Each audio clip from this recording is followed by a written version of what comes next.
लड़ने सवारी कितनी चाहिए?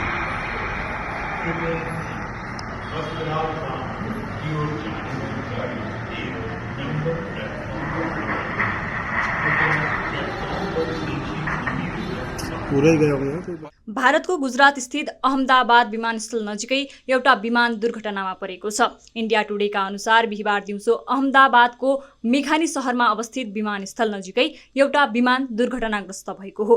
अहमदाबाद विमानस्थलबाट लन्डनका लागि उडेको एयर इन्डियाको विमान उडान भरेको केही समयपछि नै दुर्घटनाग्रस्त भएको इन्डिया टुडेले बताएको छ। लड़ने सवारी कितनी चाहिए?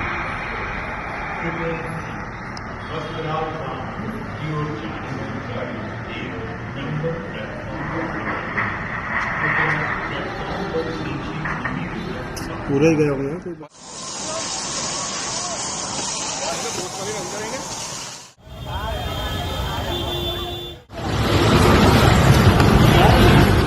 बोइङ 7878 ड्रिमलाइनर विमानमा 242 जना यात्रु सवार थिए। दुर्घटनाको बारेमा थप विवरण आउन बाँकी रहेको उक्त क्षेत्रबाट प्राप्त दृश्यहरूले हावामा बाक्लो कालो धुवाँ देखिएको जनाएको छ।